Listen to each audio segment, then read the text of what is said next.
All right. So like we were saying in the pre-recording portion, I get these messages, emails, people contacting, people interested, I would say, in kind of pushing the art, to see how far they can take it, which to me is very much a part of art. So they're kind of writing about either a topic that we discussed on our podcast or on our videos or a technique variation or something like that. And they feel placed between a rock and a hard spot. Mm, And, like they're interested in this idea or this technical variant. And because they're in a federation dojo, they're not free to explore it. And by mm, default, they're kind of made the other, and they're either forced to conform or to quit. And mm, depending on the personality of the person, they'll either go ahead and conform and have this take that struggle and internalize it, which is not obviously not very pleasant. Or they mm, go ahead and quit, and now they don't have the ability to pursue the art to the fullest of their ability, and they end their access to the resources, whether it's training partners, it's probably the biggest resource, or the mm, mat or things like that. mm, And I know when I considered going independent, that was a huge thing for me. It's like I can't pursue the art to its fullest inside of this, what I call the Federite mindset. It just kind of like, no, stop. We don't want that. And then it's never that innocent. I mean, that's how it is structurally. But mm, when they say we don't want that, they're always deriding or speaking negatively over what it is. So a common thing that I've run into is, oh, that's wrestling, but then wrestling mm, is understood negatively. So like wrestling is forcing and muscling, and then for me the irony is that I've wrestled since high school, and it's like, well, yes, in every art people are trying to learn how to do it, and so you do see early on contesting and muscling and forcing technique, but that's not the mm, art. And as they get better, they're going with the energy, they're reconciling mm, yin and yang energy. And like I said, the irony is, though, when I look at Federation Aikido, that's where they've institutionalized this clashing mm, and this forcing of technique. So I just feel uh, bad for these people in the sense that they feel trapped, you know, mm. I and can they see that. can't explore. And it's just, and that was a huge part why I went independent. It's like I had to explore, I had to go Mm, and push this to okay, I get this concept of for example, non-contestation or harmonizing yin and yang, basic Aikido slogans today. But don't you dare change that. Don't you change what we're doing as you're pursuing that to its fullest. Otherwise, we villainize you, and you're uh, outsider, and you're not doing Aikido now, even though you're taking a very core principle and correcting what we see inside the mm, Federation. So I thought that was very interesting. And I know you guys um, are independent as well. So I would be very interested in your take on this and your experience with this, whether it was you or mm, other people that reached out to you. mm. What do you think? Um, I I saw that you started doing some of the Newaza, yeah, what probably with yeah, people who weren't doing Newaza, and what definitely, was that like? and I think you see that's the cool thing. Like I have something to else that came to my mind as you were saying that. But yeah, um, I'll start with the Newaza, just the fact that um, Ismail gave me, just say, Sensei, I want to do this. I think it's important. everyone's gonna benefit, and he just like go for it, you know. Do it in our camp, do it in our, in the regular classes. It just gave me the space. Mm-hmm. And in Spain, he was taking my Newaza class with us, and which is, you don't see that in that kind of like rigidity of a federation, and all the ego problems that come from someone of the stature of you guys that have the 40 to 50 years of training. They wouldn't be putting themselves into that situation. And Newaza has been like really cool for me, but it's also very, very cool to see everyone else responding to it, and making training more tangible. I think Aikido Kihonwaza is so difficult. It requires such a finesse, Mm-hmm. that most Federite people aren't aware of the finesse that it requires for you to do that ritualistic practice. It's so deep, it's so profound, and I think that's why we're seeing what we're seeing now. People don't have a clue, and things like close range grappling, and I think they're making more tangible, and and I'm seeing, it was interesting, Dave, because we've just been to our spring camp, and of course I had my Newaza classes in the middle of the day. That, Sensei put my class in the middle of the day, and you would see the guys across the week contesting less. Yeah. In their Kihonwaza, they were finding the spaces that they couldn't find before. Yeah. So just a little hour a day of it was making that approachable and tangible for them. Yeah, I agree. And yeah. We kind of use it in that way too. I agree. That's a very good point. Like you're saying, like it's so Aikido is just so subtle. The thing that maybe in the, and we got to say, like, we're talking how we understand it. Like, we don't want the uke to move themselves. Like they're kind of stealing something from us when they do that. And Ishmael, I'll confess here, I used to stare at you on those testing requirement videos, to watch you, because just to be blunt here, I mean, fuck, you're so fucking tough in those videos. And to just and you could see the other uke, though. Not everyone in those tests would let sensei just have their bodies, where you were, and man, he would thrash the fuck out of you, but you would get up, I'm still here. Yeah, you're still here. And I mean, for me, and it allowed me to see sensei's Aikido. I had a talk when I was in Japan with in Kyoto with an Aikidoka there, who eventually, we kind of went different routes. We were great friends, we still are, but he went to Hambu, and we were talking. I said, you gotta watch these videos, and you gotta ask this question. This is the question.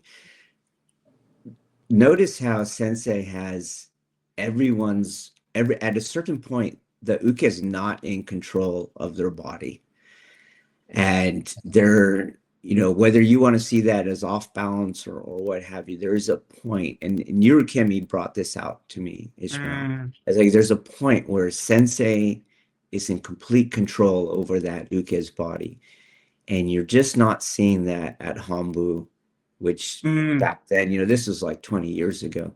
I think that's just spread, where, as Ivan is saying now, that's just what Federite Aikido looks like. The uke moves themselves. And when that happens, our art that is so subtle in how we don't need the uke to move themselves, it's hard for current practitioners to feel where they're actually contesting, because the uke didn't move where they wanted them to move. Do you know what I mean?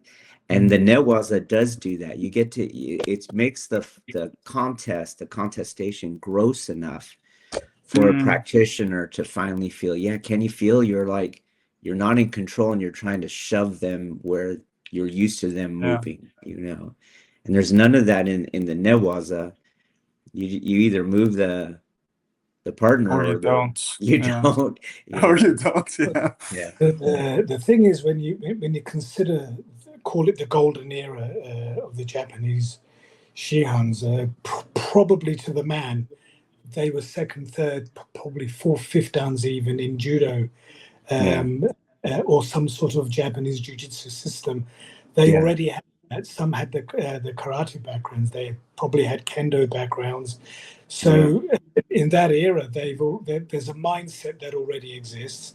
There's a contestation, a meeting of spirits within the framework of their practice. A couple of them are probably quite handy out on some boulevard, a seedy side alley. They could handle themselves. They were a different breed, and so they've already brought culturally, training-wise, they've already brought so many qualities and elements into this. And then you've got this art we call Aikido, where they can already do all that stuff, and they can do it very well. They're not amateurs, by and then, like you said, hindsight, I realized I was tough.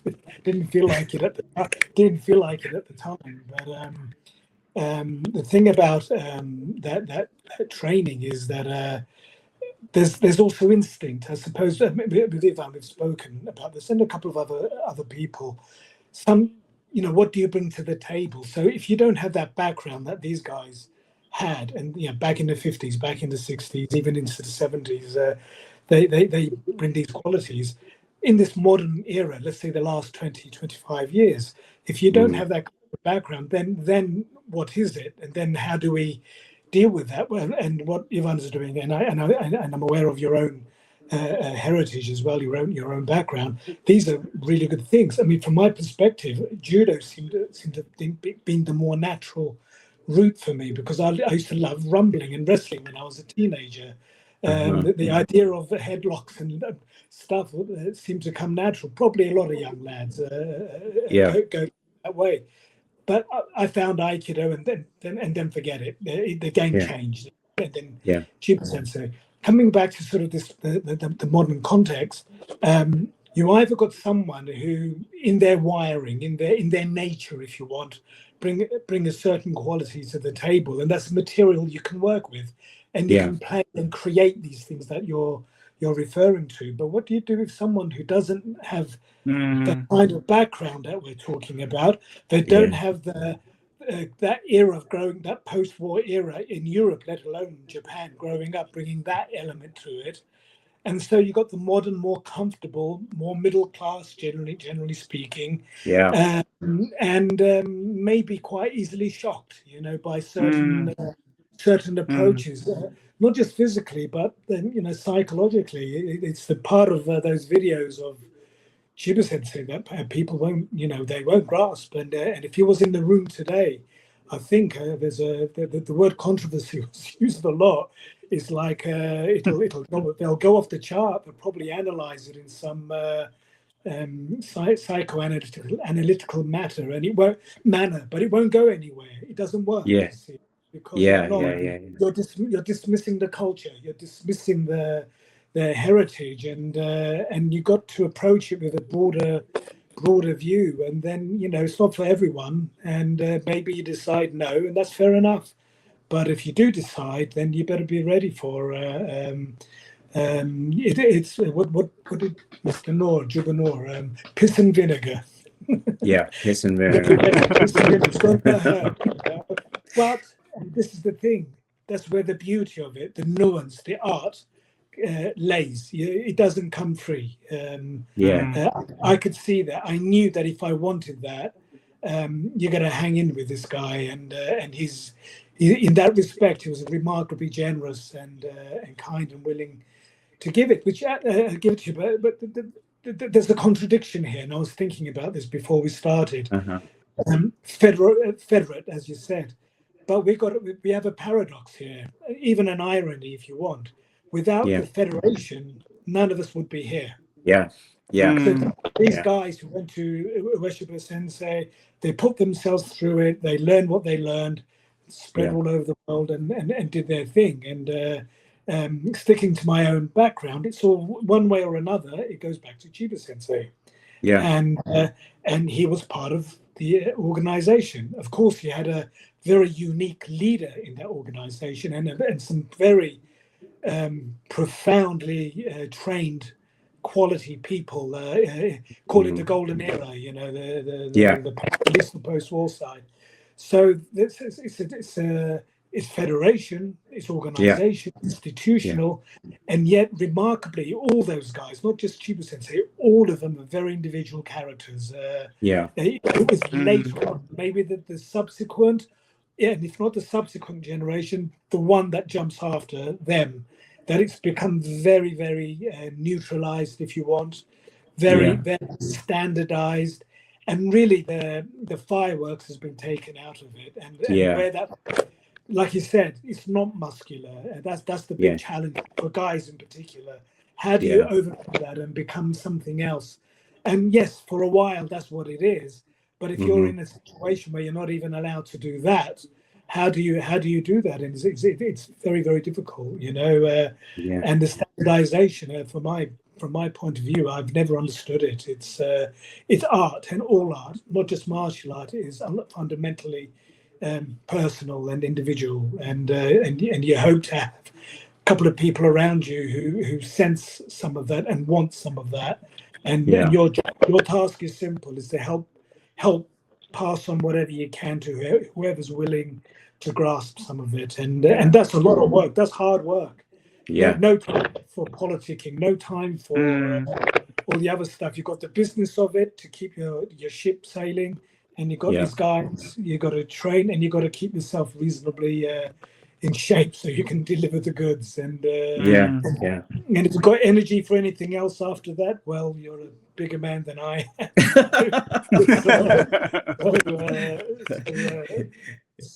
But the paradox, though, you know, I joined. What was it called? The United States Aikido Federation Western Region in those days. Eastern region was Yamada Sensei. Central was Akira Tohei Sensei, based in Chicago, I believe. And I think that would have been it. I think there was Sawatomo Sensei, but he was quite separate from that, doing his own thing. I can't remember where now. Baltimore, if I recall. So those are the three guys. It's institutional in one respect, and yet the training was anything but institutionalized. It was a remarkable time. So there's a paradox, but it changed. From my understanding, this is Dave, where you can come into it a bit.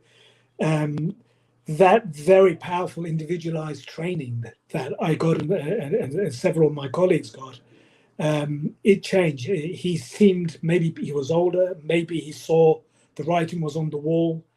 Commercial, you got a big venue here, you got a big dojo, you got to somehow keep that boat sailing, and it's going to cost, and you can't be the way you were before, but that scares people. It doesn't, you don't bring the group that can keep it going. So probably the choice was you have a bulk of people on one level, and that pays the rent.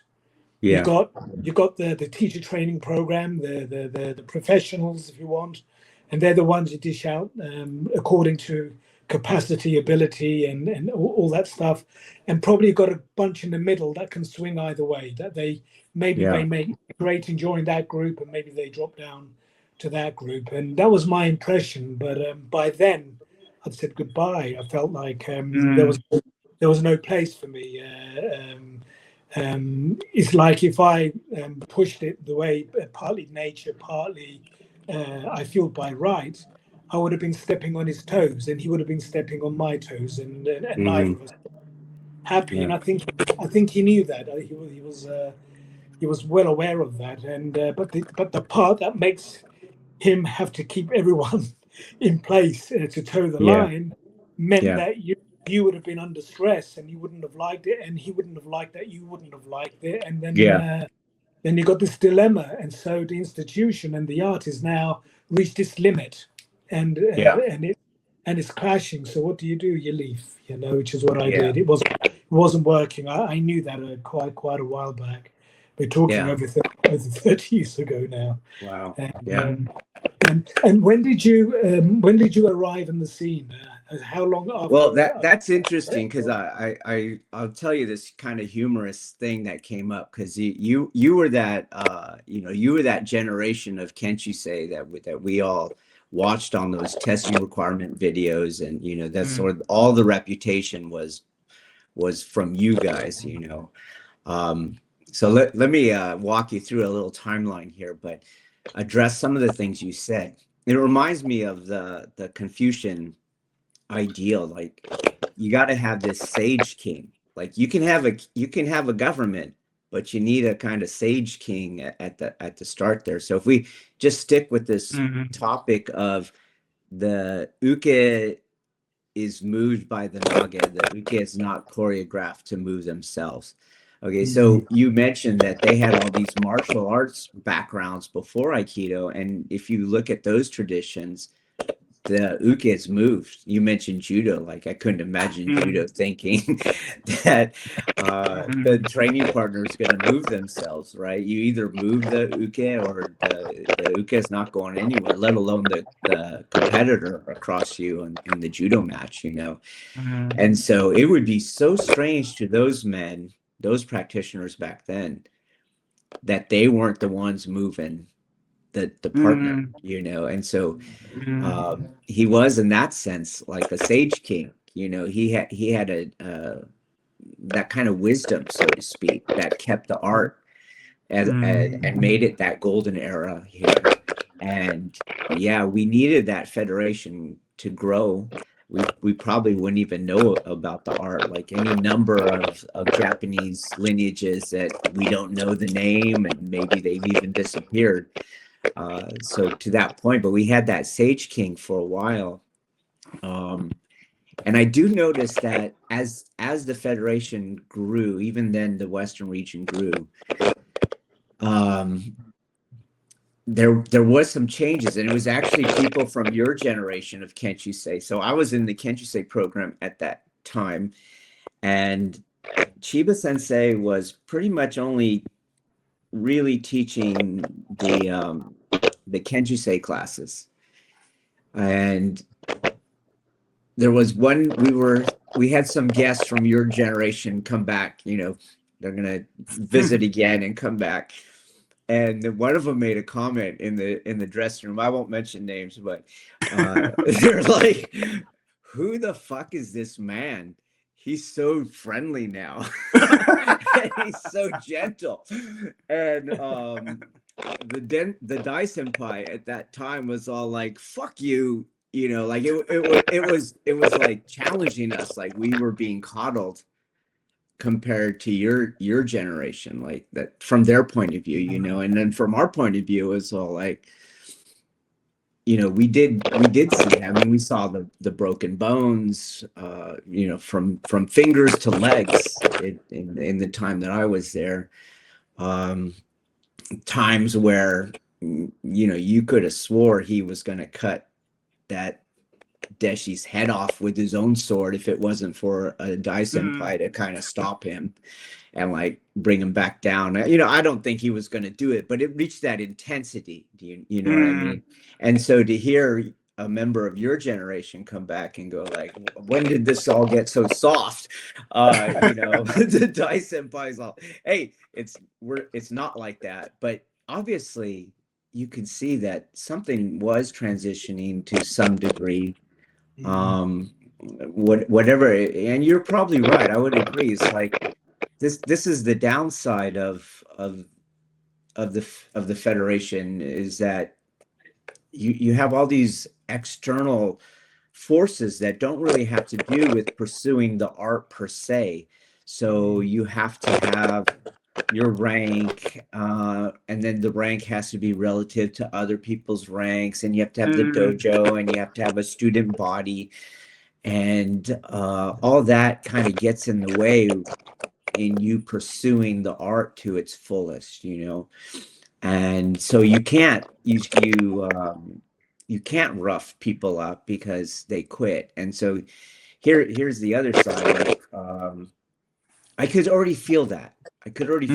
Like, yeah, how am I going to take this into a school where you could actually have a decent income, that you could keep a roof over your head and be a thriving satellite dojo for this larger federation, you know? And at that time, one of the Dai Senpai was graduating, and I asked him, hey, how are you going to deal with this? There's people don't really like this, you know, they don't want to be thrashed like that. Look at how we're kind of like a small subculture of a subculture already. And his answer was, I don't give a fuck about that. I'm just gonna beat the shit out of people. And because we were being raised in that, you know, like, I'm gonna do the art martially, so to speak. Even if we just for now, the uke is not moving. Like, we could already sense that. We could look outside of our little subculture there in San Diego and go, there's a lot of uke just moving themselves more and more and more. And so just from that point of view, his comment is like, I don't care if they don't like it, I'm going to do it. But as I watch him over the decades, he's catered to those masses. Right? It's not the same. He's got the moving ukes, he's got the yang clashes and things like that. And I know what going back to Ivan's point, this is one of the things that Newaza has done in Mar Dojo, because you can train pretty intensely without that huge risk of injury on bones or, you know, concussions and things like that. And so people can really generate the contest that it's your job to reconcile. I was going back to your point, Ivan, about how in the Newaza, you can up the forces in the contest while still maintaining safety.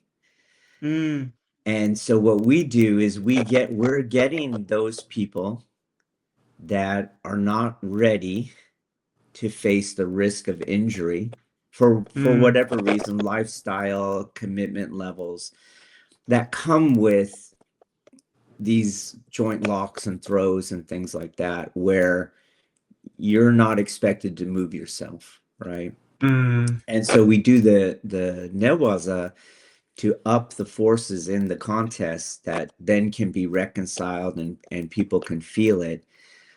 But even then, like last week, they're getting pretty good in our school. This right now, all my advanced students have kind of left, and we have this middle tier that never quite made the jump to the advanced level. So, but they're getting there. And we upped the Newaza last week. I had 2 students crying. You know, I was just thinking of that Tom Hanks movie, like, there's no crying in baseball. You know, there's no crying in Aikido. What are we doing here?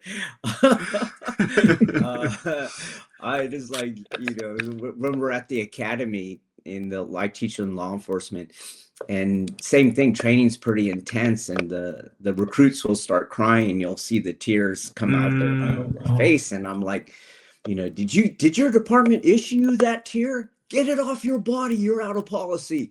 You know, you're out of uniform. And it's kind of like that. It's like, wow, you're crying, and all it was, you know, a kind of wrestling pressure at best. No choking, no joint locking, no throws, no falling, no fear of heights, you know. But it was enough to generate that. So we kind of using the Newaza almost like training wheels. You know, of Is course, there- it supplements is aikido kimo Is muscle, there but any it's element also of like, fear in the training? yeah. Yeah, so we're using it kind of like training wheels to get you into get ready, because we're going to do all this 4 feet off the ground and 3 times, 4 times the speed, which was Chiba Sensei's Kenshusei program, right? Because on that note, and in relation to sort of federation, again, if you're a sort of a purist and orthodox classical Budo, fear is an inevitable part of that, and some people have got oodles of it. Their very presence crackles with it, and so you're even when they're doing a humble kokyodosa or a taino henko, you're dealing with that danger, just the person beside you, that wrist you're holding on to, and that mortifies people, you know. I knew some very talented young guys came from the East Coast and came to train, and every time he arrived, they shit themselves, and understandably, and he was a scary man. That was the nature of the teacher, and you have to learn how to deal with that if you're going to deal with this. If you're going to learn this way, some obviously more than others. It's not one thing for everyone. There was nuance. You worked according to the student, but one of those young guys was remarkably talented. He was more than most of us. Chiba Sensei loved throwing him around. He just got so excited. So on the physicality of it, it was wonderful, and we all knew it.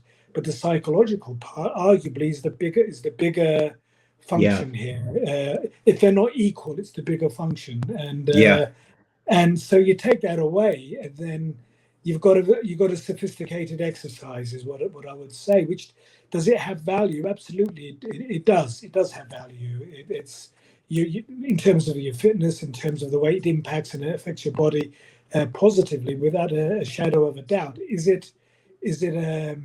it orthodox? It's not. Is there a place for that in modern federations? It seems not. It seems to be something that's not encouraged because it doesn't have the mass appeal, and guys who like that side a little bit too much like to go into a cage these days, where it's a different game. BJJ, I don't know. No experience with that, but again, this is tendering to the public. One thing we've mocked and laughed at, and I'm sure you've had your fill of this. Come and join our dojo. It's fun. It's a comfortable, safe place to train. Who ever heard of a safe martial art? That doesn't mean for you everyone. bust you don't bust noses. You don't knock teeth out. You don't go. You're not malicious, but you've got to keep a little bit of spine and backbone there, and enough that people know that there is that side of it, and then maybe if there's one or two others who are prepared to go to the next level, then you can dish out a little bit, but to make the overall thing comfortable. I mean, even simple backward rolls, you do 5 hours of our summer camp with that. There's nothing comfortable about that, and that's without high impact. That's without intention or I'm going to get you. And like you said, I don't care a fucking shit. Come here, bang, bang. Take it whether you like it or not, because you're in my patch, and that's the way things go here or with me. It is strange. It's been. I mean, the videos are disappointing, and we do have a little laugh at some of the stuff we see. Am I getting carried away, Ivan? No. So my son now, he's probably got a little over 20 years of training, just under me. And I asked him, I try to treat him like a fellow instructor now. And after those 2 students cried, I was all like, I always like also different perspectives, because my initial gut instinct is always like, fucking crybabies, and then I dial it back a little bit, and I start thinking, okay, as the teacher, how can I how can I address this and use it to further cultivate their pursuit of Budo, you know? So I'm looking for a different perspective, and I want to encourage him to fulfill his own art. By you learn a lot by being a teacher, right? So hey, you know, what do you think? Why do you think they cried? Because we weren't really doing anything, you know, nowhere near like his ground fighting training. This is very, very beginner. And he brought this up. He said, well, they're finally being moved by the other person. And it's terrifying to them. And I'm sitting there going, oh my gosh, that's it. This is my mid-tier that we still allow them to kind of move themselves in Kihonwaza for safety's sake. And here we were at this level of Newaza where you can resist all you want, and the person's going to move you. So even though you're not 4 feet off the ground, you're maybe 1 foot or 2 foot off the ground. You're being thrown when you don't want to. And it caused this emotional crisis because of the lack of control, which is that's what it's here. I believe you're hitting the nail on the head there. Yeah, I'm like, when he said that, I go, oh my gosh, you are so right. That is what it is. I also I wrote about this a few years ago about moving in general, and I'm sure the US is not that different from the UK. Moving in general, and there's various ways: physical movement, mental agility, emotional resilience, holding firm, being smart enough, knowing where. Now you move. Why? Well, because you're going to get hurt if you don't. But I don't want to go. Well, then you're going to find that's going to be a very difficult way to learn, and so you're juxtaposed between being too compliant and not moving at all, and so you've got to start getting smart pretty quickly if the heat is high in a dojo. And the thing in my writing, I think COVID and lockdown really amplified this. One, we got static as a whole. That's number one. Number two, civil rights, human rights. I was referring to this, and it seems a little abstract, but I really believe it's not. There's a wonderful thing about human and civil rights. There's decency there, a legal precedence to give people, in theory at least, and hopefully in practice, that you count as a person. You count, and no one has a right to blah blah blah, violate your space, violate whatever. Except you're walking through a door and you're bowing and you're going into an environment where you're going to move now. So where does that lay now? And if you can't drop some of that and recognize you're in a different universe, a different bubble, where the rules are a little bit different, and then of course there's a how shall I put this? Is it a red line?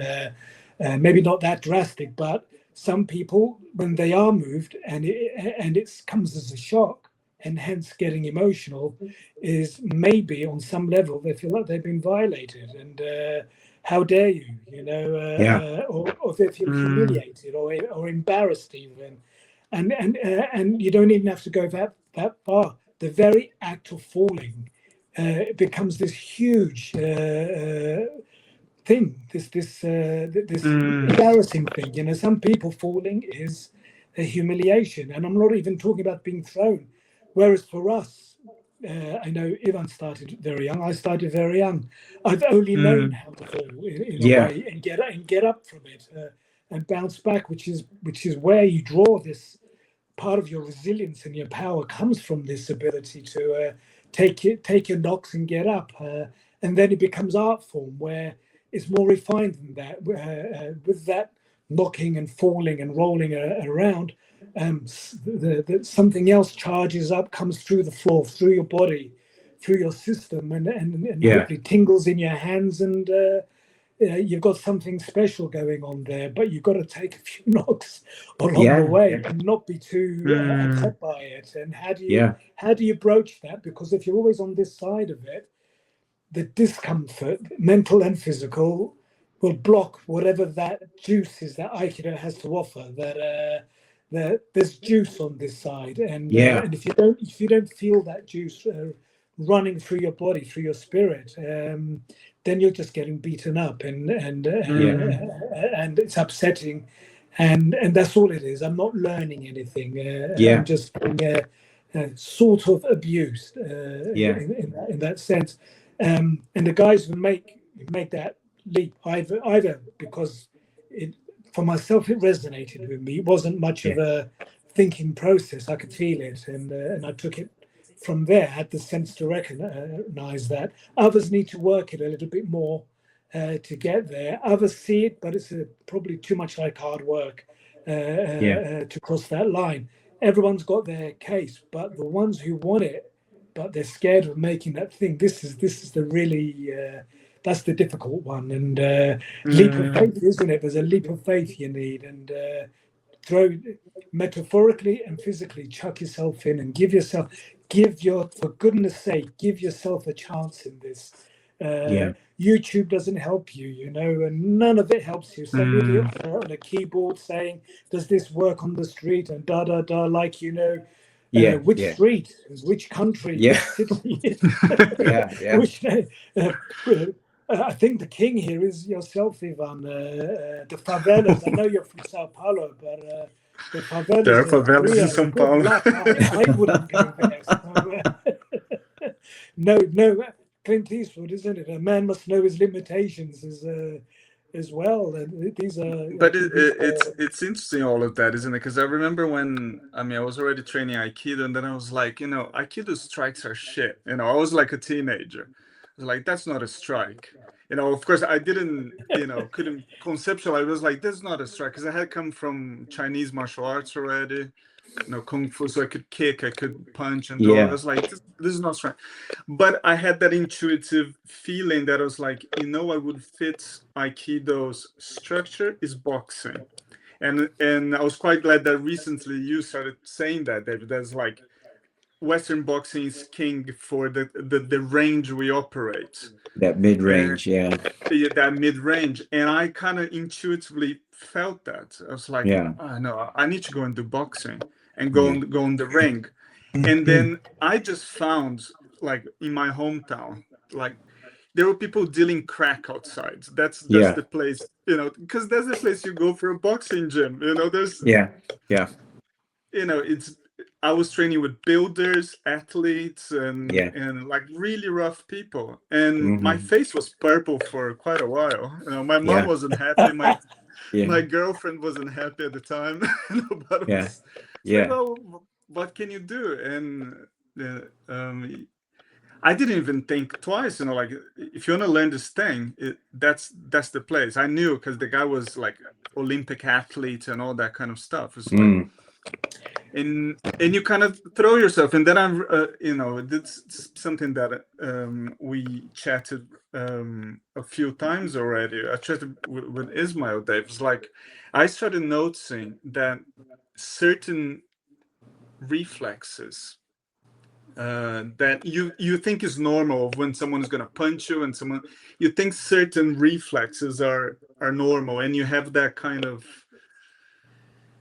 I don't know, just sense of survival, isn't it? Yeah. And when you grow up, luckily I wasn't in a rough neighborhood, but in Brazil you're always worried. You're always looking over your shoulder. Because people carry knives, they carry guns, and you're always like in this heightened, at least I was, with this kind of heightened awareness. And I started saying to Ismail, I was like, Sensei, people are just sleeping. Yes. I don't get it. And that's when I started kind of, I was already, of course, I already knew, and I was already following you. I was already using your videos to take into my regular Aikido stuff. But then when I got into your Newaza library, Dave, I was like, I think this is what these guys need. They need to kind of, it's interesting you said that now about this like stepping stone that Newaza gives, because it was like, people are just not, I remember a few in the beginning of the year in the first few classes I did, and they were like, "Oh yeah, if you give your back, people can choke you." I was like, "No shit." You know, like I Yeah. had to put you on the floor for you to realize that you don't Yeah. give your back, you know, but it's like, Yeah. And how much, how, like, if you look at this modern Aikido that's everywhere, you know, they just expose the back without issue. without issue. Whereas, you know, most people Comfortable. are like, yeah, they're comfortable, right? Yeah, it shouldn't be. Maybe that's a good way of looking at it, is like, you know, they're avoiding their fears, they're following their comfort, and even to the point where back exposure is just, we're not going to see it even as a risk or a problem.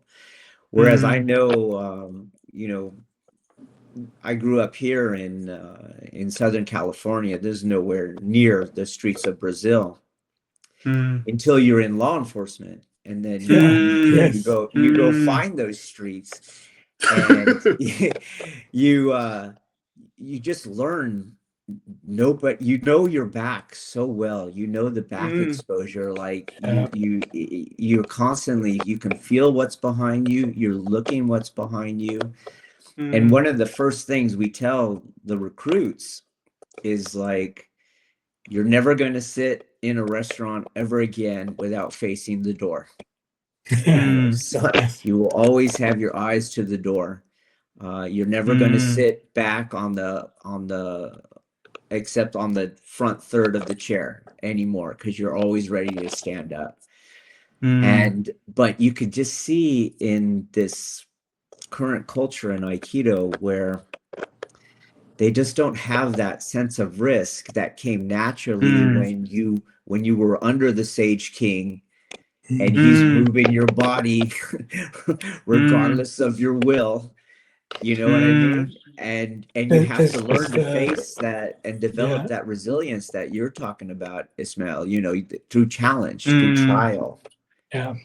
There's this very vivid memory. I think probably some of my last days there, and we were doing Atemi, Jodan to the face, and you ended up with a Udagarame. You sidestep, you shuffle off the line slightly backwards, and you time it to sort of draw them in and drop them down. And I don't mean this disrespectfully. Most of the people there, but particularly the girls, the women, they weren't moving, and there is this the naiveness, but there's also this sort of sense of right. He's like, I'm not going to move for anyone, you know, and it's like that's not reality. That's got nothing to do with one's civil rights. It's to do with training. Your nose is going to get busted. You're going to get a black eye, your cheekbone, concussion, knocked to the floor, or it can be terrible. And it carried on going. I could see it. It was. No, I'm no brawler. You know, I never went around looking for trouble, and I never drew trouble. But it also left me alone. So something is clearly there that worked for you. And so a couple of the guys were brawlers. There's this Italian American guys from the East Coast. And he used to talk to me like talking to me, and he was saying, well, you know, there's a couple of you here. Yeah, you guys are fine. But many of the others, I don't know what's going on here, but they're gonna get their asses whooped. They don't even know it. And he says, stop the class. He stopped the class. Have you any idea how much damage it takes one punch from someone who knows half of what they're doing can do? And they didn't. It's abstract. They enjoy the movement. Maybe I don't know. Each individual has to speak for themselves. They're obviously there for a reason, and but then all sense of reality is gone. Now, some people have got more reality than others. You're in law enforcement. You have a background that I can't even begin to imagine, and so we have very different sort of backgrounds in that respect. But there is a common feature that does overlap if you take a serious training, and Chiba Sensei brought that in there. I mean, I'll give you this, and I think you probably enjoy this, is like yelling at someone to stop moving, take it. Yeah. Take Yeah. it, you know, Yeah. because it's like you think this guy can't do it on you. You think he needs you to play around and dance around to Yeah. make him look good. Nothing would infuriate him more. Yeah. And I'm not that different. I don't like people dancing around and making it up because it's like you said, it's taken something away from it, and that thing that I look for constantly. I haven't lost my optimism. You know, I when I get it and I feel it, it's just fantastic. There's just It's fantastic. you've got the martial, you've got the Yeah. timing, you've got Yeah. the sublime, the Yeah. whole thing comes together in one moment, and that's the art with the martial kept Yeah. intact. You Yeah. don't even think like that. You just enjoy Yeah. that moment when it happens. The moment it goes off a bit here or there. Yeah. And look, I've always been fair, and I think Ivan would vouch for this. Fair in the sense that, look, none of us arrive with all of this on a platter. Yeah. Like you said, I went through. I got beat up. Yeah. You know, I went through this. No matter, you know, you got a certain level of ability, certain level of common sense or sensibility. But the rest of it, you're going to have to. You're going to have to go through this if you want some of that, and you've got to do it out. And you can't do this running around. You have to take it, and then what comes out of it is the formed aikidoka, if you want, the formed not just a technician, but a level of artistry, hopefully, that we can exhibit. So yeah, a lot of that used to go on, and the very early days. The pressure cooker days when I arrived, I was there for the last sort of 6 to 9 months of it. It was long enough. Yeah. It was this sort of, I won't say hideous because it was an amazing experience. It was hard. Yeah. Probably the most physically hard part was then, not the bit that came after. Because by then you were fit for it. The resilience became even more so. The psychological part was the part that was going to change more and more and more, the sustained psychological part, and the fact that the hours were getting even more extended as I became a Nuchi. But those early days, I was pretty fit, but anyone who was there's some pretty tough guys back then, and they weren't forged by Chiba Sensei.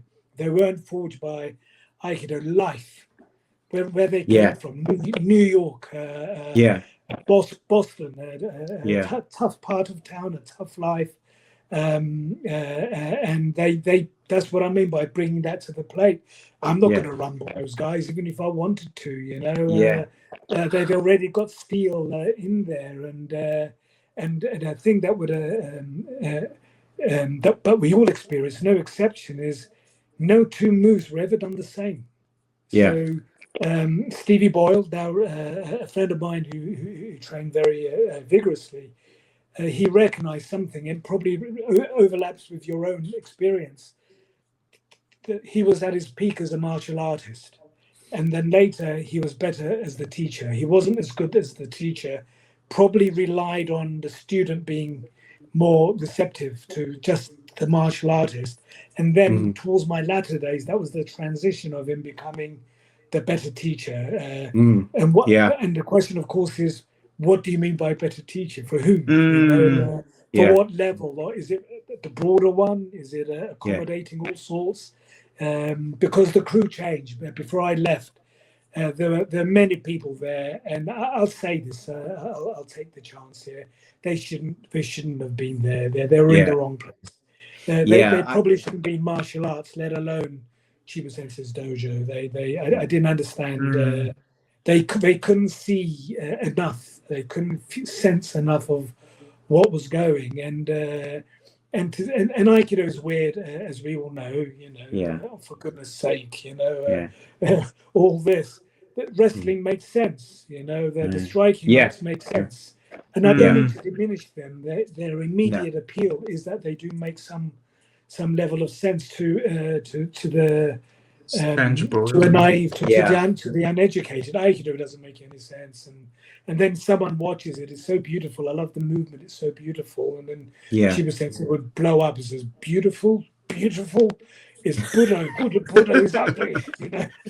And he's wrong. You know that. Wrong. Now, can I ask from you? His generation, in its core, is fucking ugly. You know, there's a destructive energy there that you choose not to do unless you really have to. When there's no way out, then you've got those tools there. That's where it came from, and many of that lot, none of them, you cannot push any of those guys, and some of them, I have no doubt, shadow of a doubt, if the shit hit the fan, they're ready to meet their maker in a situation. They're ready to go all the way, whether it's their spirit, face, loss of face. If you can't live with losing that way, or just whatever life has given them, they won't. These were hard men,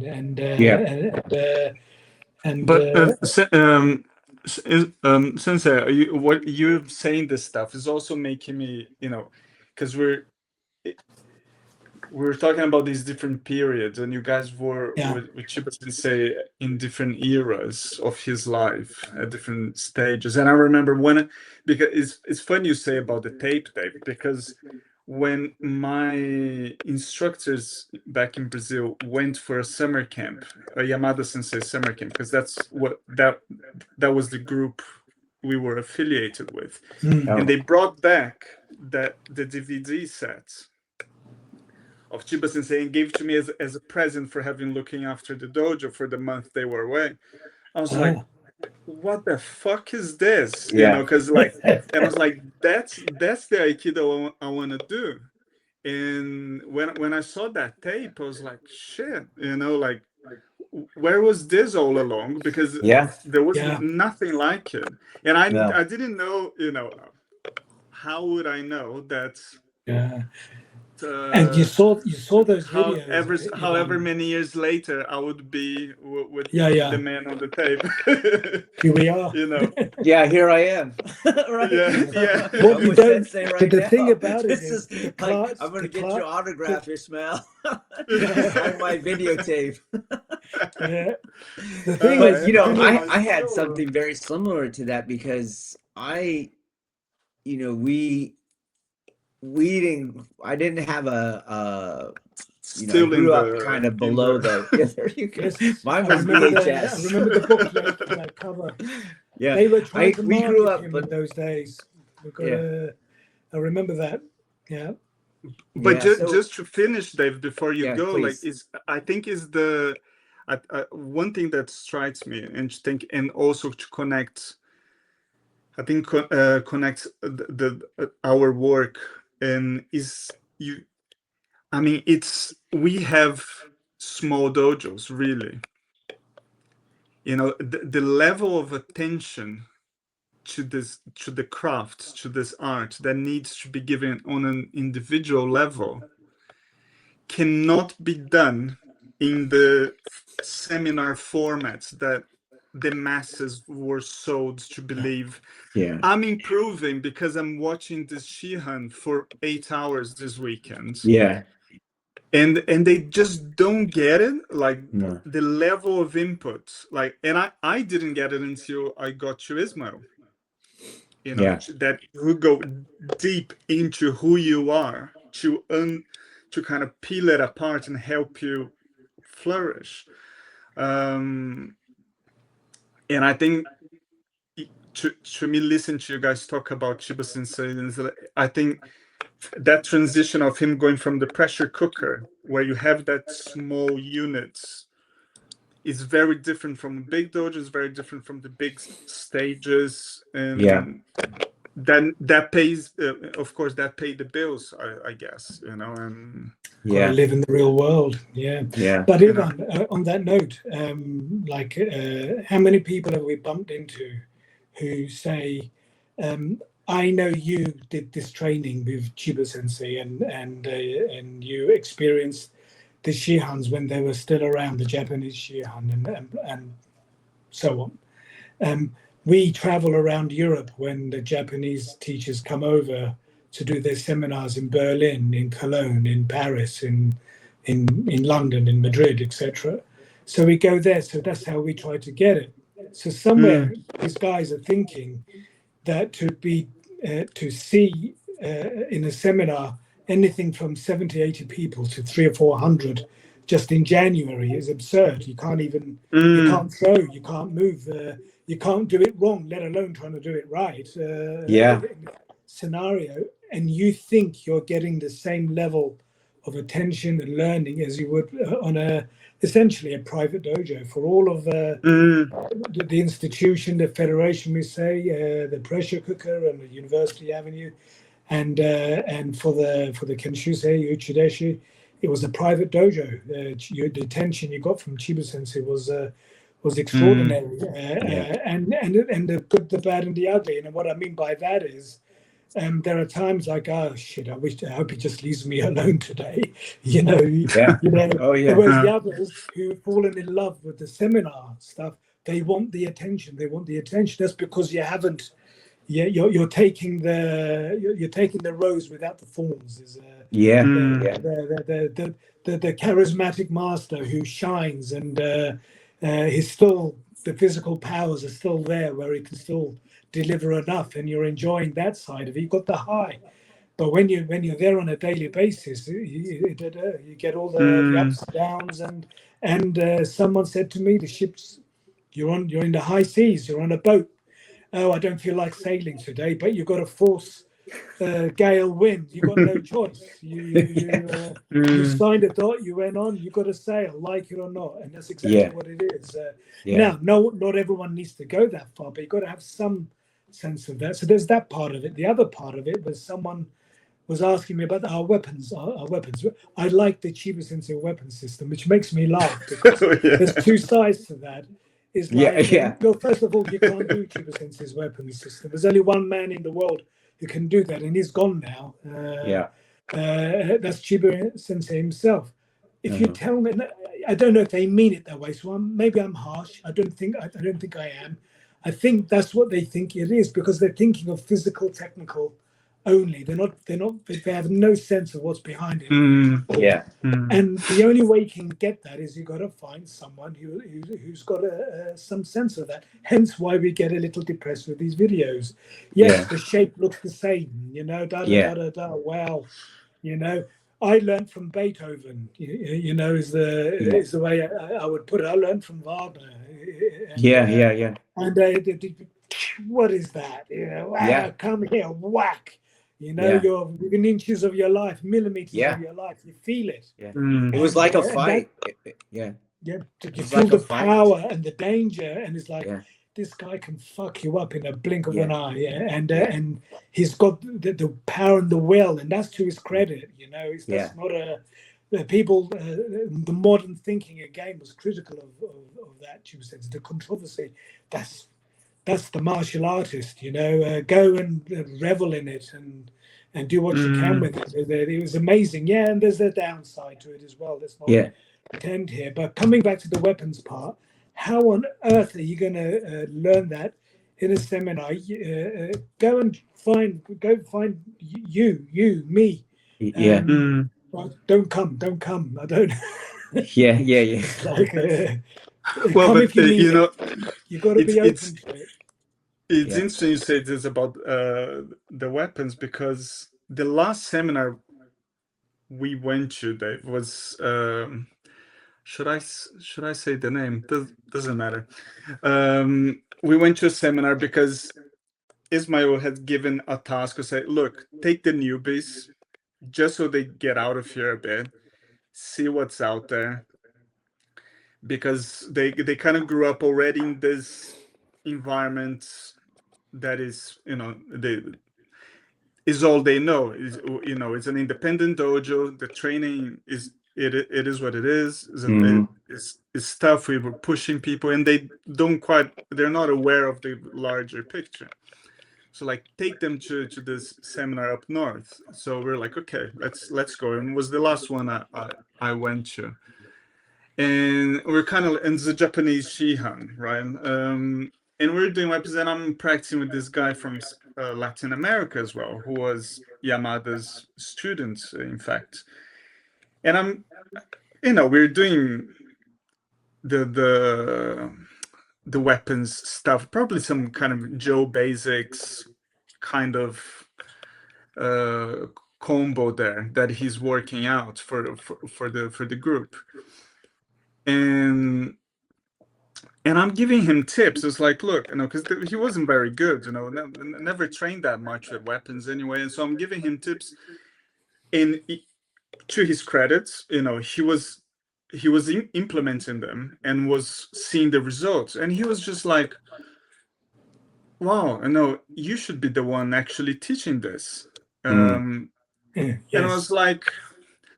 was like, yes, but Yeah. you wouldn't be here if I was, your dark mate from South America. You wouldn't be here. You're here because this guy is a Japanese Shihan, and you just want his little signature in your thing. So, Yeah. and he couldn't say no to that. He couldn't, Yeah. he was just like, because it was true, it's like,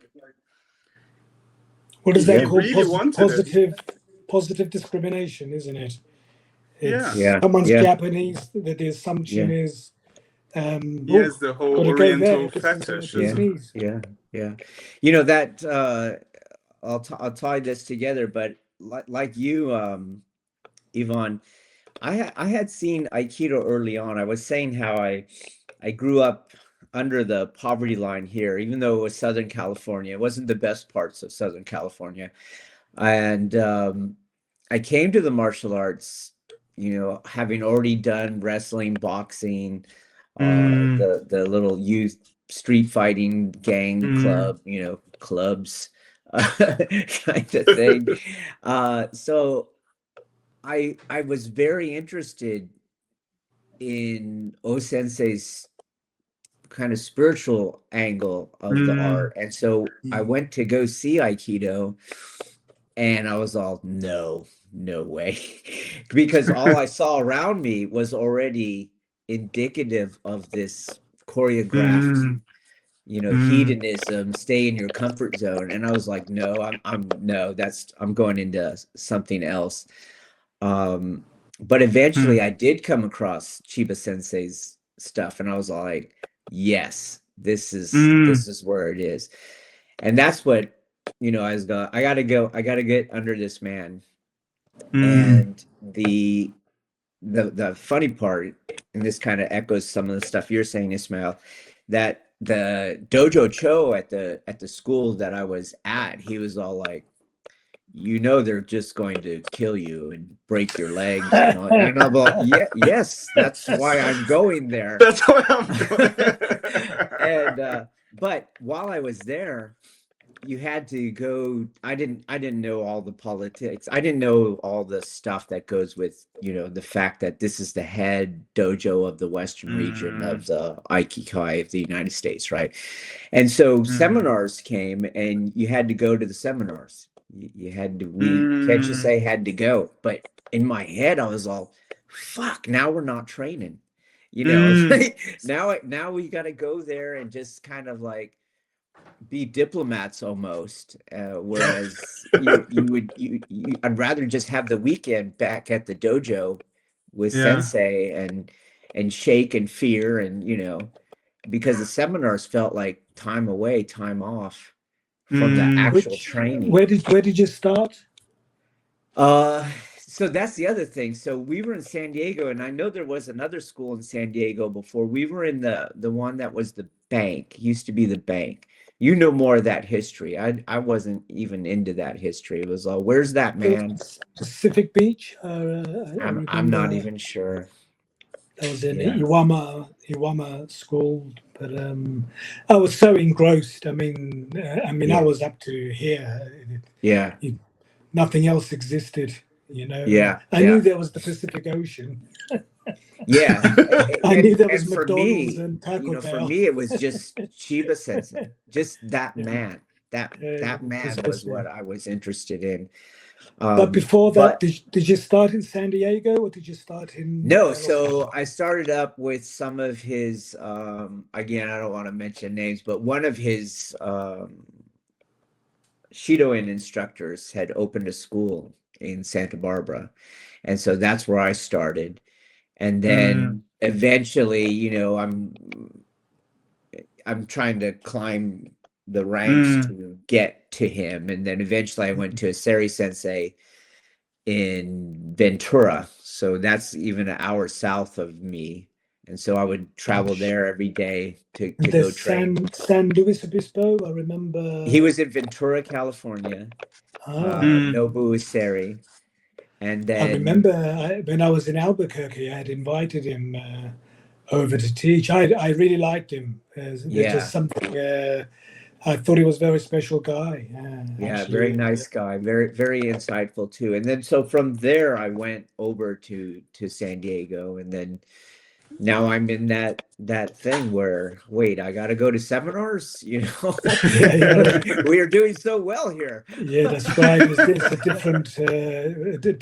What went on in that dojo and what goes on outside in seminars aren't the same No, thing. it was so different. Regarding Nobu Izeri, I was staying in Santa Barbara for about a month shortly after I left San Diego. Then from there I went up to Portland to teach, and then back to my old hunting grounds in Albuquerque, visiting some friends. Stayed there before heading back to England. When I was in Santa Barbara, I went down to see Izeri Sensei, and he asked me to teach. So I was teaching. I can't remember whether he called and said, "Why don't you come down?" or whatever. But anyway, teaching there seemed to be very well received. Everyone was very excited, and of course, something that I wasn't aware of. When I sat down at the end chatting, everyone's getting social, and I was asked. They had a kind of a little question and answer thing, and he asked, "Did you graduate or did you get kicked out?" And I just said, "Oh, what's the difference?" You know, Yeah. it's like get out of here. What else? Yeah. What are you wasting your time here now? Which is true. In the end, it runs out, and you've got to find Yeah. your own feet elsewhere. But something else sort of dawns on you when you're so immersed in something. You have no idea how the rest of the Aikido world views you. Good, bad, and ugly again. Positive, negative. Yeah. I'm not an insensitive soul. I can pick up vibes, and there's some strange people out there with strange ideas, and as we all know, and there's wonderful people out there who've with what they bring to it, and I suppose it reflects society as a whole. But I found him remarkably interesting and impressive man, and he certainly had a good attitude towards me. And he was asking, "Look, we don't know you. We see this guy who never smiles, who never talks. Ivan knows I won't shut up. I mean, I talk about all sorts of things, and everyone who's gotten to know me knows that especially after a beer or two, I can get very sociable. I can also be very quiet. That hasn't gone away. But when I was there, my goodness, it's like I never spoke, and so I must have looked a combination of miserable, tough, aloof, and he looks like he's gonna. I don't know whether he wants to like headbutt me or or wants to have a pint with me or a beer with me. I couldn't tell the difference, and they would have been right. And there's no spare change left. I had nothing left to give, other than the 120% I was giving to what I was doing. I wanted to survive. I wanted to learn. I wanted to get what was on offer, and I was loyal to the regiment, as they say, and it was a remarkable thing. And on that note, Yanti Amos, which Ivan. She's asked me to contribute to a podcast of her own, and this is a friend who started the Iaido training with me, but her main devotion is towards yoga and karate. And her husband, Richard Amos, is very senior. He was also a Kenshusei, but in the JKA in the heyday back in Japan, probably the last, like Chiba Sensei, this was probably the last days of the golden era of the JKA. And when I heard it, I thought, oh my God, I had one man, and that was more than I could handle. He's got 3 people cut from the same cloth that is dealing with, plus all those peers, plus the culture, plus the language, plus the expectation and the severity of it all. I really raised my hat to it. But coming back from that, back to New York where they teach. They're also independent, aren't they? Sorry. They are also independent, aren't they? Like Richard. They are, yeah. Well, I'm leading to that. It's like, so there's this question that's thrown around about methodology, pedagogy. How do you have a method? What is your method? What is your system for development if you're adhering to a standardized system that, let's stick to the United States, for example, that serves 5,000 people, for example. 10,000 people. New York Aikido is probably 400 or 500 on its own. It's probably overall, it's probably more than that. We're probably dealing with tens of thousands of people. You cannot have that quality of training. If you have that severity of the training, it's just brutalization, because you're not getting the individual attention that where it all sits together. That there's a reason for this. It's like you've chosen to go for teacher training. You want to be a professional. You're gonna get some of this. So coming back down from that with people who are not that, but they are very serious enthusiasts. They're very passionate about their training. They want to go as far as they can within the limitations of their profession. They've got their personal lives to live, but they're giving their time, that precious time that none of us have got enough of, is being given on that tatami, on those floorboards. And how do you bring the human factor to this? How do you maximize and adjust what we have, and what is your way of doing this? And our new curricula is this, and we've got to do that. And when the curricula is one thing, then you've got the human part, and how do you deal with that? The psychology, the social structure, if you want. And it's fascinating. I apologized to her last week, saying, sorry, I haven't replied, because I don't know how to word it. It's actually quite a complicated thing, and I appreciate that she's asked me. She obviously feels that I've got something to say that way, but exactly what aspect of it to take and how to address it. But I think it joins in very well regarding what we're talking about, the issues of methods of teaching. How do you stick to a standardization? There are plenty of people out there quite happy to be twirling around doing their iriminage for the rest of their lives, on a call it shallow if you want, do you accommodate that, or do you say, well, no, here we've got this, and if you're gonna stay here, you're gonna have to take a little bit of this on board, because it's not going to work otherwise. I, as a teacher, I don't have the time to do that. Now, maybe if we had a bigger dojo, then there's a bunch you leave alone, and there's the bunch you leave them. But I don't think it works. I think what happens is they begin to dominate, and then it starts to affect the other end of it. I won't allow that. I don't want that. It's I'll be twiddling my thumbs, but methodology again. You're bringing groundwork into it to Aikido people who are not used to that, unless they've got a particular background themselves. And I think these are things that I think moving forward. And Ivan, this is probably falls on you more than it will fall on us, because we're older. You've got a long way in front.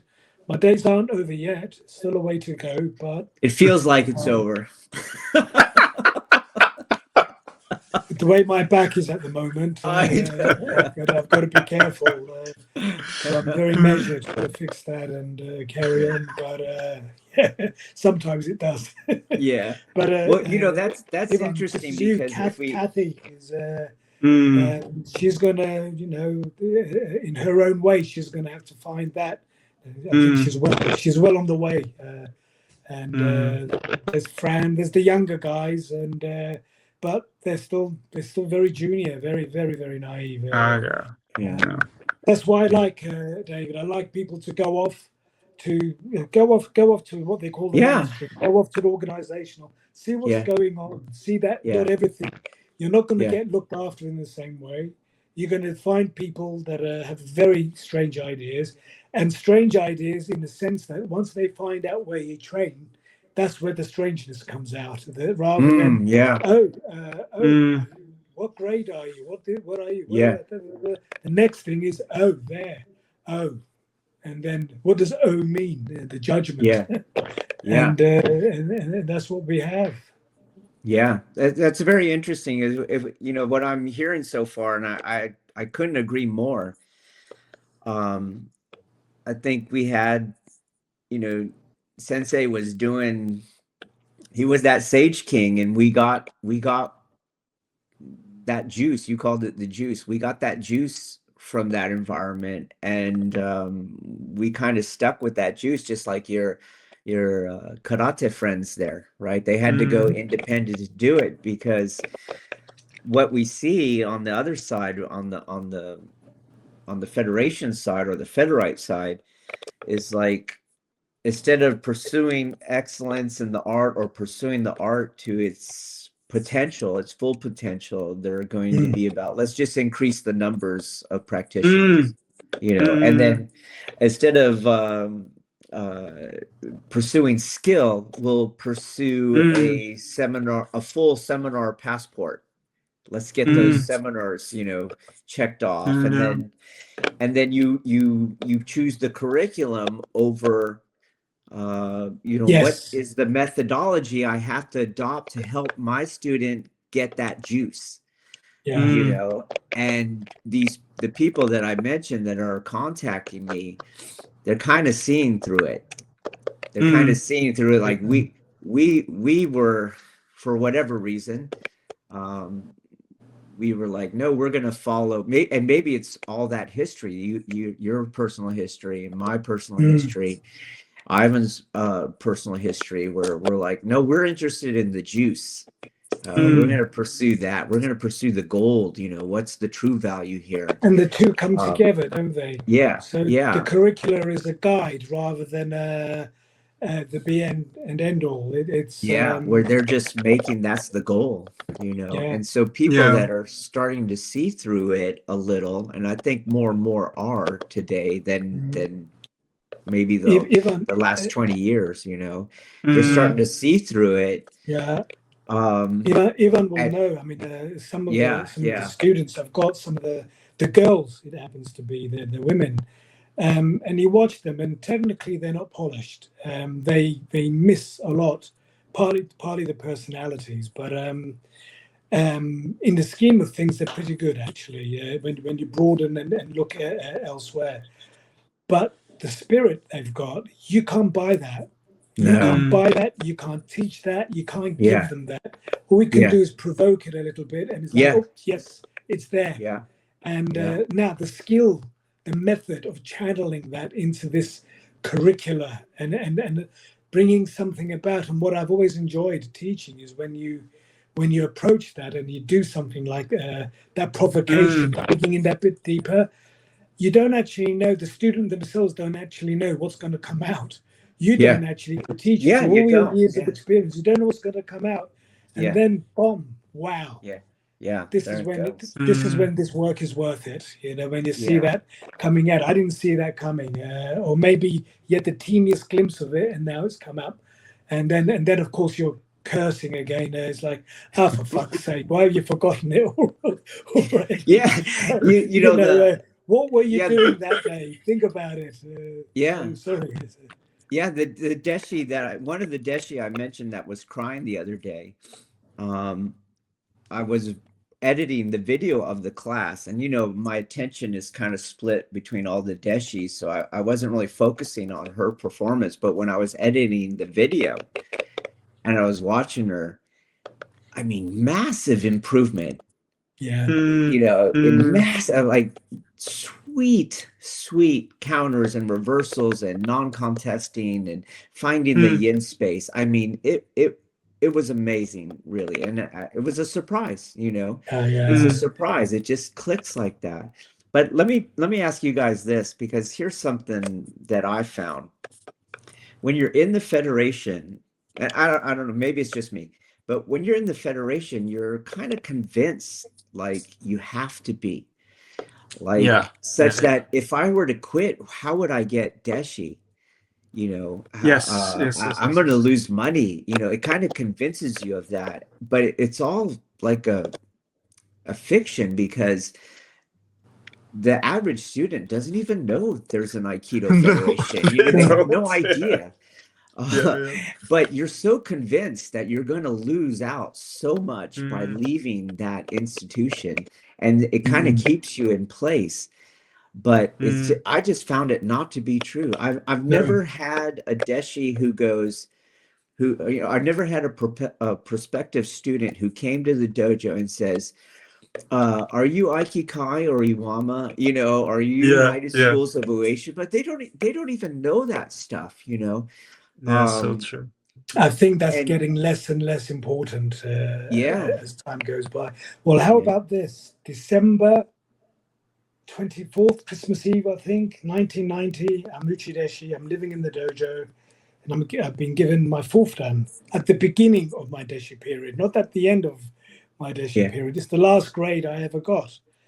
And I know for a while I had to stop for personal reasons, sort of the late 1990s, early 2000s. And when I returned, one of my old colleagues was visiting, and he said, Chiba Sensei wants to promote you, but you're going to have to take a dip, meaning put your toe in the water. So the way I see it is the argument was you either joined the US, the Birankai group, or you join one of the European groups that he's technical head of. And I uh-huh, just looked at him and I thought, like, why? I've yeah, started under my own steam, and I feel that there's a freshness, and I probably Mm, degenerated a lot from those days, and then I didn't, and then a year later he himself walks away. So yeah, I mm. was yeah. ahead There of the you go. game. That's all it was. So they realised the same thing, and then the follow-on, I think this relates to yours. How am I going to do this? How am I going to get the numbers? How am I going to da da da da da? Stevie Boyle again, and he'd be the first to say this. You're you're not professional, he said, because you don't have your sixth dan or your seventh dan. You're not a Shihan. And I said, what do I want one of those for? Because when you put that on your website, he says that you're losing people because of that. I said, well, you're a sixth dan, and I don't know if you're a Shihan or not. Is your dojo growing? And he said, no. Yeah, So why would mine? Why would Mm, mine? yeah, No one yeah, cared. No one yeah, sixth yeah, dan. All the yeah, derogatory stuff about Aikido on the on Facebook and Instagram, yeah. six dan, fifth dan, 10 dan. No one cares. No one you, cares. Yeah, It's they don't. it means nothing, Yeah, you, in a very commercial, stroke competitive world. Have you yeah, got a trophy? Did you go to a yeah, tournament and win? yeah, That I can play to that. yeah. I've never been anti-sport or anti-competition. I love boxing. I love it to Uh-huh. death. Watching it, I'm glad I never got my nose busted because of it. But it doesn't stay away. Doesn't take away from that. I have no issue with that. We don't have that. Therefore, people rely on institutional ranks from Tokyo, and it means nothing now. It's money for nothing. Yeah, You're not a. It doesn't reflect on your ability. It doesn't reflect on your dedication or your. I You can think sorry, Sensei. I think the funny no, thing is please. like what David said. Like, one, you feel that if you leave, that's it, right? Like, you can't train anymore. That's the end. You're not gonna get students. But then, when, of course, in Brazil, that's all you knew was federation. And I don't think, well, now I'm probably, because of my influence, a friend of mine has become independent, and so it's Good. starting to steer shit over there as well. But Corrupting people already. You're Machiavellian. but like, that's all we knew. That's all. But I just thought it was really interesting, because I I I arrived in London. And then, of course, I had just come from Brazil. So I was like, London Aikikai. And that's the first thing you're going to search, because you don't think, yeah, anything differently. Uh, I went there, and it was, I mean, it's not even worth mentioning. I left within like 2 months. I was like, fuck this shit, like awful. I'm gonna keep boxing, and until later, David, I stayed enough that I made friends who ended up leaving that place and found Ismail. Yeah. And then they were like, you need to check this guy out, right? And I was like, okay. And that's a whole other story. But the what was interesting is that after I joined Aikido of London, it was all the people inside federations trying to convince me to get my Yes. Yeah. it's like, oh, I can, if you, and I can help you get your grade. And it was like, and that happened over like so many years, and so many people offering me, like it was like this, drug deal. And I was like, I don't want it. Thank you very much. Yeah, and that's the only people I've ever found interested in your federation status, or even your teacher. Who's your teacher? Is other federation people. And I had a very similar experience to that, Ivan. So when I went to, I found Chiba Sensei while I was in graduate school, and I had to go to Japan to complete my degrees. And I'm going around, where do you look? I'm trying to find it, and any place that's findable, it was a federation school. So I went all over the Kansai area, from Kyoto, Osaka, Nara, and I was like, oh, forget this. This is crap. I just stopped. I'm in Japan, and I'm not training in Aikido because the level was so low. And I did the same thing. It's all like, I'm gonna go into something else while I'm here. And I met the Shihan in the Kendo Federation, and I went to watch his class at the Budo Center. And you could just tell, like, Kendo's a sport, but that guy's still doing the old school stuff. And so I go to talk to him afterwards. I don't have a letter of introduction or anything, and I'm being as polite as I can, and the first thing out of his mouth, he's all like, he was impressed that that I knew the etiquette to be humble and lower, and I could speak Japanese. And the first things out of his mouth, he's all, I don't teach Kendo as a sport. And he goes, but I just saw him teach like 300 people, the Kendo class at the Budo Center. And he goes, I'm not going to teach you here. You come to my private school. And I went to his private school, and in there, he's doing the sword and the empty hand techniques. He's putting it all together. He is chucking people left and right. He's stabbing them in the back of the head, because they expose the back. He's throwing them through the walls and stuff. His dojo was so beat up from people going everywhere, right? But I had to go to another thing. It's another guy that he's very independent, even though he was inside of that federation. He had his own little subculture where he's just got a few people that he wants to train. We already mentioned our schools are on the smaller side, but that's where the learning takes place. You get too big, you just can't do it.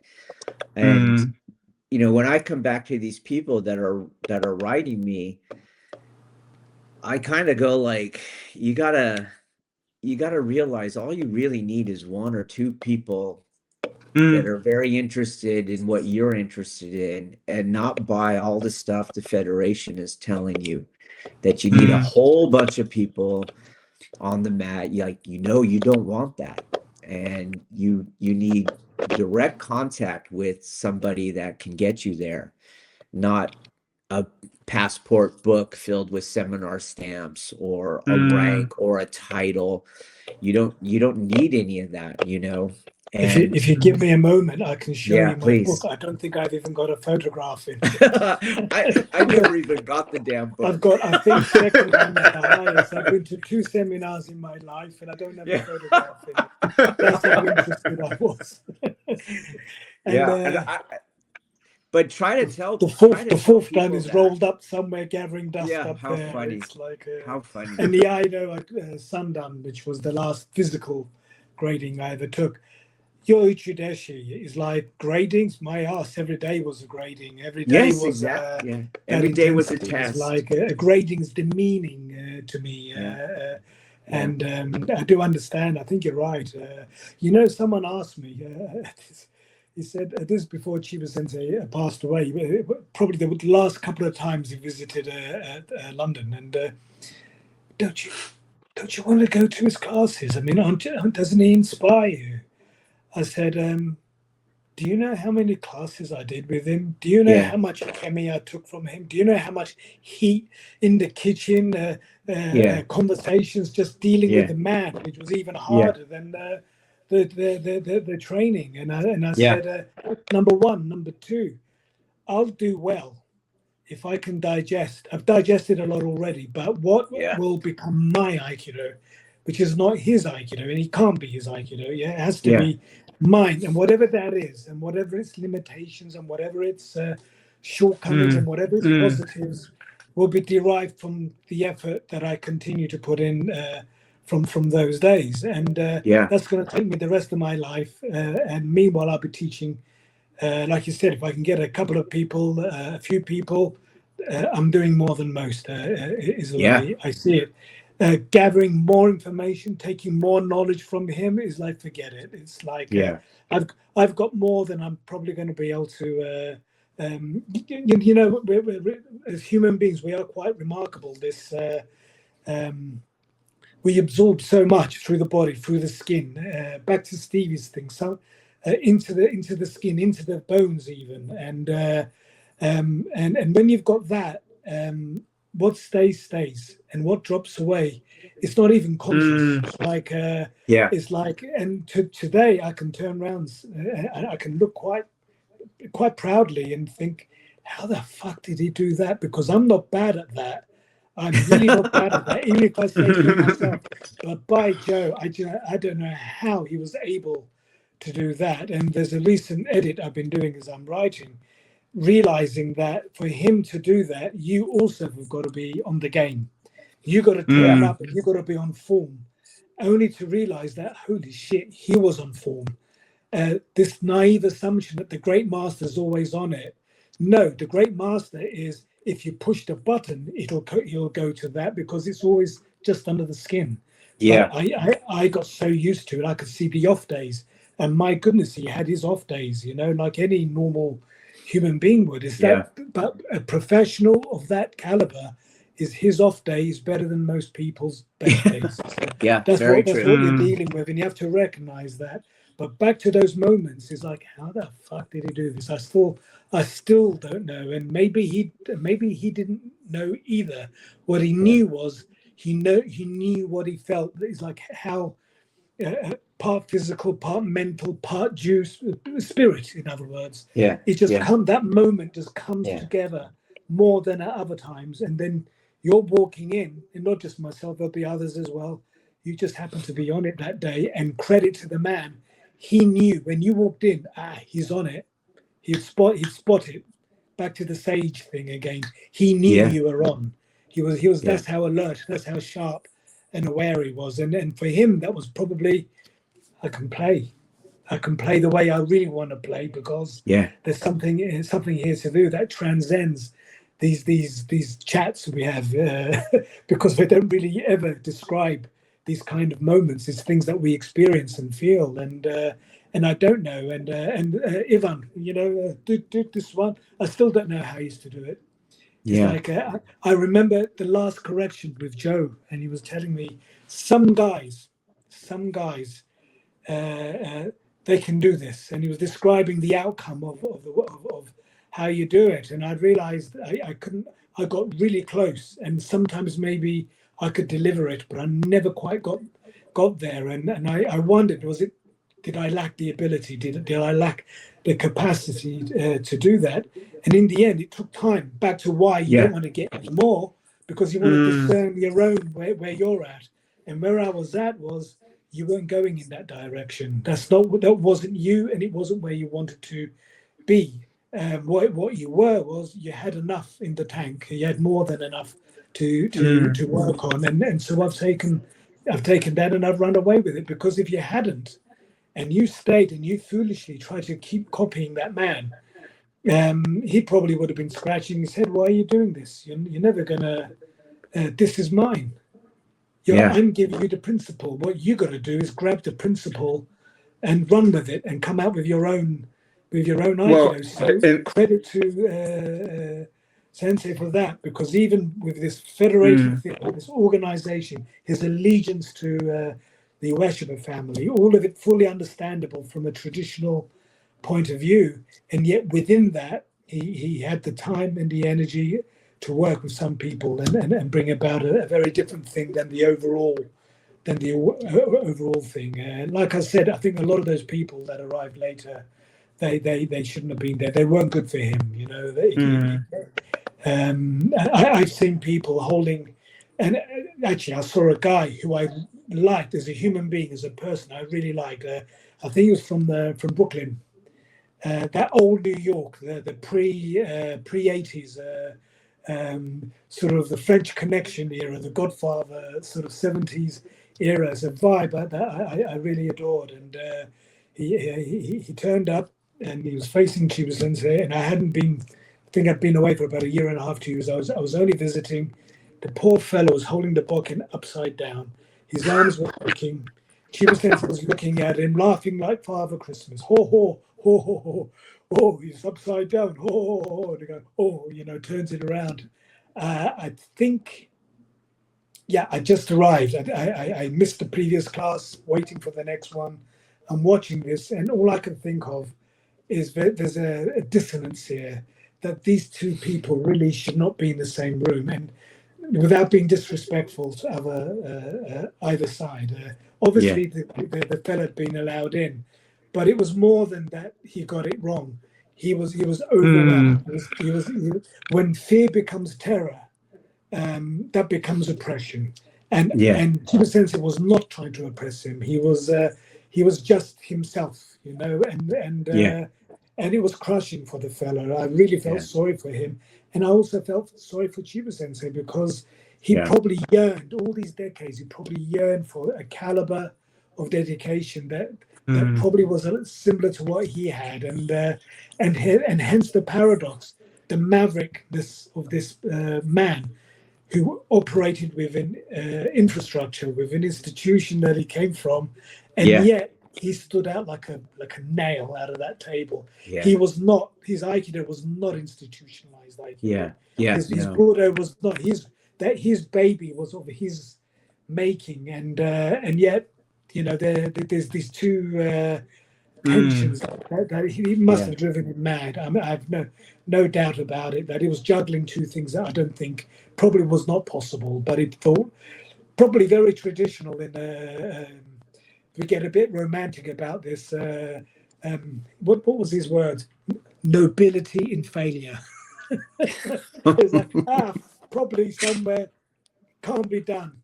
Fuck it, let's do it anyway. So what's going to happen? You know, so the doing. Well, that's that independent spirit there, right? You know within you, like there's something in you. Like it's funny because you know, I don't think I've ever really talked about this with anyone, but you're calling to. I remember at a point when I was in the program down there, it really seemed like we were getting people trying to enter the program because of the cultural capital it would present. Like you don't really belong here, but you want to be able to say you were here.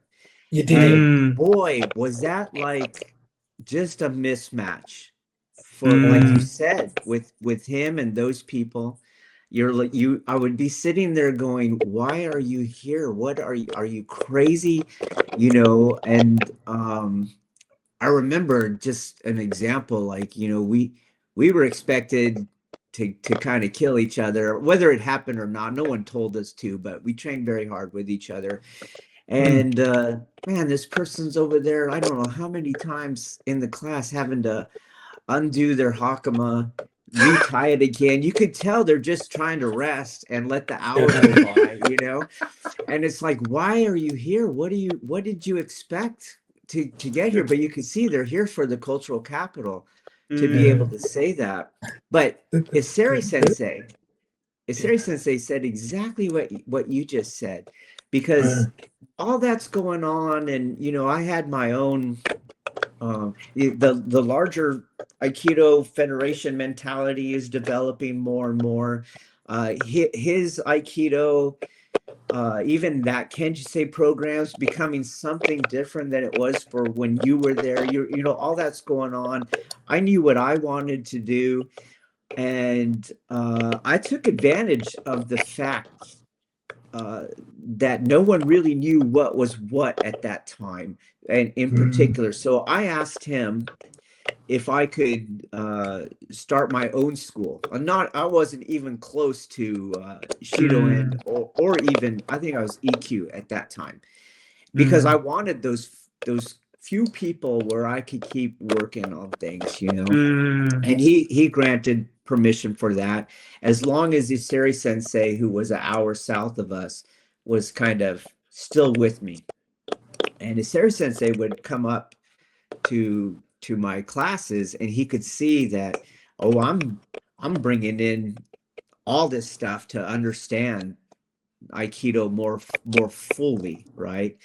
And you have to write that intro.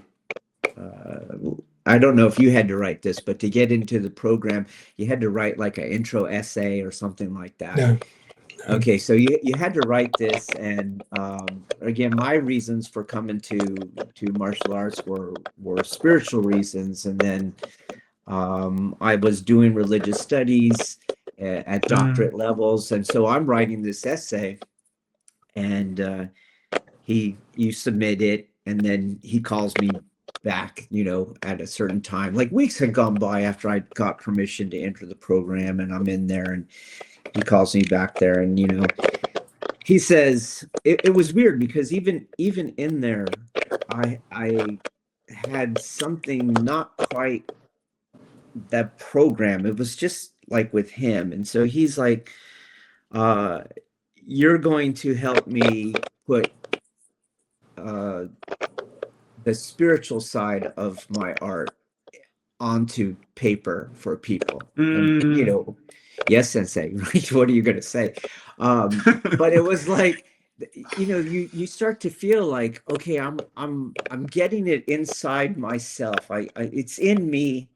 Somebody that you've followed because you felt it was in them is recognizing it to a certain degree, and then all this other crap is happening, and you're realizing, I'm already starting to realize, I think I just got enough now, and I need to work on this. And I don't voice that because I'm so new still relative to other people who are trying to be there for forever and get the status of having been there.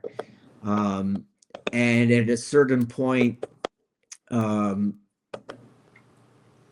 the people were not locally were not happy with my independent school existing, because people started coming there as we were doing different things, you see. And so now I start getting attacked politically. The Federation is now coming after me, even though he's the political head of it. And he actually said, calls me back in again. I was like you, I didn't talk there. No one knew anything. I don't think people even knew my first name when I was there, right? You don't talk, you just keep your head down and work, kind of stuff. So he calls me back there, and he says, I can't do anything about this because we have a board, we have a Federation board.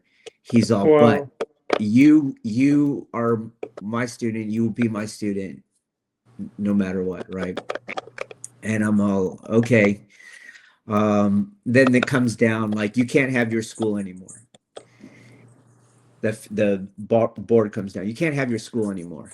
And I was like, No, I think I have everything. Now I have to work on it. There's so much let's just call it his spirit. There was so much of his spirit that I now need time to work on this. Otherwise, I'm going to follow all the superficial stuff that I'm seeing other people follow around me. And again, it's just in my head. And Iseri Sensei, he said, and I don't think anyone, definitely none of the Federation knows this. So he's all, what are you going to do, Dave? And I go, Sensei, I'm going to go independent and work on this stuff. And he said, I'm going to go with you. I'm going to leave with you. And so he's Shihan in this federation. He's all, I'm going to go with you. I'm very interested in what you're doing here. And what did he say? He said exactly what you said. He said, I already have enough that one lifetime can't let me digest what I got from Sensei. I need to work on this stuff right now. And he passed away shortly after that. But I think it's like when you know, and you need to work on it now, and you follow that knowing. I know, I'm always like very critical. Like if you have the awakening experience, you don't need a monk to tell you had the awakening experience. It's kind of taking something from you. It's like if you need the monk to tell you you're having that, you probably didn't have an awakening experience. So when you can recognize that you have the juice, you have the spirit now, but now you got to make it yours. Now you got to follow it. I think that's the whole that was one of reason his behind last the words, independence. What was that? That was one of his last words as he retired. Like, I've done it. This is the culmination of my teaching. You've either got it or you haven't. And then lots of people are looking at each other, asking each other whether they've got it or not. You've got to ask. Or to be fair, you've got it, you just don't recognize it, which arguably means you don't have it. And I don't know, I wasn't there, but I can picture these so well. But